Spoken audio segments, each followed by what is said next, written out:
Federal board grade 9 और इसकी है हमारे पास एक्सरसाइज 2.5। इसके हमने क्वेश्चन नंबर 1 एंड 2 ये हमने दोनों कर लिए हैं। आज हम इसका देखेंगे question number 3। Right the real and imaginary part of the following number. अब रियल और इमेजिनरी का पहले हमने फ़र्क इसमें देखना है कि रियल हमारे पास नंबर कौन से हैं और इमेजिनरी हमारे पास नंबर कौन से हैं। यहाँ हमने पीछे इसमें देखा था कि इसकी डेफिनेशन में कॉम्प्लेक्स नंबर जो थे वो हमारे पास क्या थे कि z इज़ इक्वल टू हमारे पास यहाँ पर आता है a प्लस बी एओटा। हर वो इक्वेशन हमारे पास जिसके साथ एओटा है वो हमारे पास कॉम्प्लेक्स नंबर होता है। ठीक है, तो यहाँ हमारे पास जितने भी नंबर हैं इनमें एओटा किसी एक नंबर में मस्ट है। तो यहाँ हमने जो एओटा की हमारे पास जो पावर होगी या जो नंबर हमारे पास जिसमें एओटा हमारे पास मौजूद होगा उसे हम कहेंगे इमेजिनरी नंबर। और रियल नंबर हमारे पास कौन से होते हैं 1 2 3 4 5 6 7 जो अकेले लिखे जाते हैं। ठीक है, तो यहाँ पर जो हमारे पास 2 होगा जैसे कि 3 टा प्लस 2, तो यहाँ पर हमारे पास जो 2 है ये हमारे पास रियल नंबर होगा और 3 के साथ एओटा है तो ये हमारे पास इमेजिनरी नंबर होगा। ठीक है, इसका एक नंबर हम देख लेते हैं क्वेश्चन। जैसे कि इसका ए पार्ट है 1 प्लस एओटा। ठीक है, तो यहाँ पर हमारे पास जो रियल नंबर है वो हमारे पास z, पहले हमने इसको z के इक्वल रखना है क्योंकि हमारे पास जो इक्वेशन है वो क्या है z is equal to a plus B iota. ठीक है, ये चीज़ है। तो हर नंबर को हमने क्या करना है z के इक्वल रखना है। यहाँ पर है 1 प्लस एओटा, तो इसमें रियल नंबर हमारे पास क्या होगा z इज़ इक्वल टू 1 हमारे पास हो जाएगा और इमेजिनरी नंबर हमारे पास क्या होगा z इज़ इक्वल टू 1। अब यहाँ पर 1 हमने क्यों लगाया है क्योंकि यहाँ पर क्या है हमारे पास है एओटा, जस्ट हमारे पास एओटा लिखा हुआ है। ठीक है, यहाँ हमारे पास कुछ भी इसके साथ नंबर नहीं है। जैसे हम a b c d हमारे पास जो अल्फ़ाबेट होते हैं उनकी पावर हमारे पास 1 होती है। तो यहाँ पर अगर हमारे पास कोई भी नंबर नहीं दिया गया तो हम यहाँ इसका लिखेंगे z इज़ इक्वल टू 1। ठीक है, यहाँ पर रियल नंबर हमारे पास 1 से लेकर 10 तक जितने भी होंगे वो रियल नंबर होंगे और जिसके साथ भी हमारे पास एओटा लगा होगा और उसके साथ नंबर होगा वो हमारे पास इमेजिनरी नंबर होंगे। ठीक है, तो यहाँ पर 1 हो गया हमारे पास, z is equal to 1 real number हो गया और एओटा है इसके साथ कोई पावर नहीं है तो हम इसका लिखेंगे 1 और आप इसका 1 और एओटा भी आप इसका लिख सकते हैं। ठीक है, दोनों चीज़ें आप इसमें मेंशन कर सकते हैं। ये चीज़ हो जाएगी हमारे पास।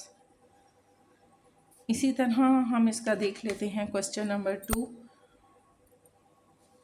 2 हमारे पास सेम बिल्कुल ऐसी है जैसे कि हमने पहला सॉल्व किया है। 3 को हम देख लेते हैं। 3 में हमारे पास -3 एओटा, ठीक है, +2।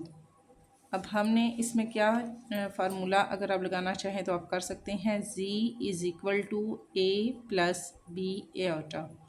ये चीज़ हमारे पास हो गई। इसके मुताबिक हम इसको सॉल्व करेंगे तो हम पहले लिखेंगे z इज़ इक्वल टू, यहाँ पर हमारे पास जो रियल नंबर है जिसके साथ कोई पावर नहीं है वो क्या है हमारे पास है 2 इज़ इक्वल टू हम लिखेंगे 2 z इज़ इक्वल टू, ये हमारे पास क्या है, यह है हमारे पास रियल नंबर। आप यहाँ पर आर ई लिख सकते हैं स्टार्टिंग में। ठीक है, real number is equal to z is equal to 2, यहाँ पर पॉइंट लगाएंगे। अब हमारे पास क्या आ जाता है इमेजिनरी नंबर हमारे पास क्या है, हम यहाँ पर आई एम लिख देते हैं और यहाँ पर z इज़ इक्वल टू हमारे पास आ जाएगा, z लाजमी हमने इसमें लगाना है। z is equal to imaginary हमारे पास क्या है 3 है तो हम यहाँ लिखेंगे 3।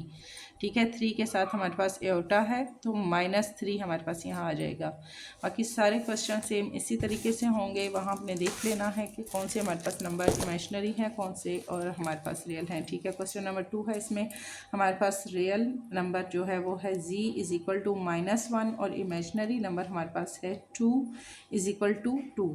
ठीक है, यहाँ पर 2 भी आप लिख सकते हैं, 2 है चाहे इस तरह आप ब्रैकेट ये z है, z इज़ इक्वल टू हमारे पास आ जाएगा 2। इसी तरह थर्ड का मैंने आपको समझा दिया है। क्वेश्चन नंबर 4 है -2 एओटा, तो real number z is equal to -2 हमारे पास आ जाएगा और imaginary number z is equal to -2। यहाँ पर एयोटा, यहाँ भी -2 है, यहाँ भी -2 है। जब इसके साथ एयोटा है, ये माइनस में है, यहाँ भी माइनस आएगा, यहाँ भी इसके साथ माइनस है, ये भी हमारे पास माइनस में आ जाएगा। फिर हमारे पास आ जाता है 5 पार्ट इसका -3, जस्ट यहाँ पर -3 है। यहाँ पर हमारे पास कोई भी और नंबर नहीं है, सिर्फ से सिर्फ -3 है। तो real number z is equal to हमारे पास 0 आ जाएगा और imaginary number z is equal to -3 हमारे पास आ जाएगा। इसी तरह हमारे पास है 6 नंबर 2 + 0 एयोटा। तो रियल नंबर हमारे पास z इज इक्वल टू हमारे पास आ जाएगा 2 और imaginary number z is equal to हमारे पास आ जाएगा 0। एयोटा के साथ पावर 0 दी गई है, बट 0 भी एक हमारे पास नंबर है, तो हम इसको 0 के इक्वल कर देंगे।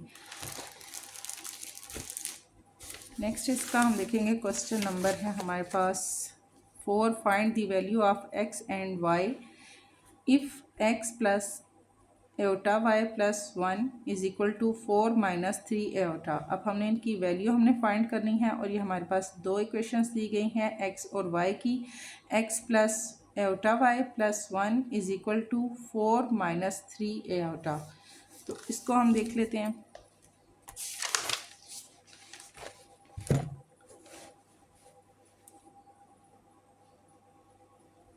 सिंपल हमने क्या करना है, हमने पहले इसकी सेटिंग करनी है। सेटिंग हमने किस तरह से करनी है, यहाँ पर है हमारे पास x plus iota y plus 1, यहाँ इनकी तरतीब नहीं है, ठीक है। सबसे पहले हमने यहाँ पर इमेजिनरी नंबर लिखने हैं और हमने जो रियल नंबर हैं उनको हमने तरतीब देना है। यहाँ हम लिखेंगे x प्लस रियल नंबर हमारे पास आ जाएगा 1, ये 1 लिखेंगे, प्लस y एयोटा, इसको हमने तरतीब दिया। तरतीब हम किस तरह देंगे, x plus 1 plus y iota is equal to, second वाली हमारे पास जो इक्वेशन है वो ठीक है, पहले ही उन्होंने सेटिंग में दी है 4 - 3 एयोटा, ये हम इसी तरह से हम इसको लिख देंगे। फिर हमने क्या करने हैं, हमने इनके रियल पार्ट और इमेजिनरी पार्ट दोनों हमने अलग अलग कर लेने हैं। अब रियल पार्ट इसमें क्या है, x प्लस 1 है इज इक्वल टू 4 है, यहाँ पर x भी रियल पार्ट है, 1 भी रियल पार्ट है और यहाँ पर 4 भी रियल पार्ट है। तो हमने इन रियल पार्ट्स को इकट्ठे एक साइड पे कर लेना है। तो यहाँ पर हमारे पास आ जाएगा x इज इक्वल टू 4 है, ये हमारे पास 4 आ गया, ये प्लस 1 है, ये इधर आके ये माइनस हो गया, -1 हो गया। तो 4 में से 1 हमने माइनस किया, x इज इक्वल टू हमारे पास आ जाएगा 3। नेक्स्ट हमने फिर इनके इमेजिनरी जो पार्ट हैं वो हमने अलग करने हैं। y iota is equal to -3 iota, ठीक है। माइनस y के साथ भी हमारे पास एयोटा है इज इक्वल टू फिर आ जाता है यहाँ पर, और फिर -3 एयोटा हमारे पास आता है। तो यहाँ पर भी एयोटा है, ये भी एयोटा है, ठीक है। दोनों की हमने हमारे पास पावर हैं, हमने इनको इमेजिनरी नंबर हमने इनमें से निकालने हैं।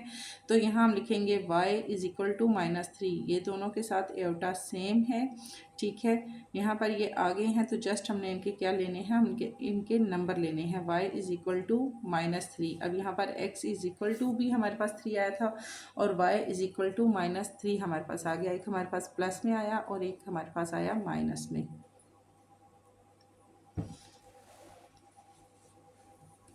तो ये हमारी एक्सरसाइज हो गई है कंप्लीट और नेक्स्ट फिर इंशाल्लाह हम इसकी अगली एक्सरसाइज को देखेंगे।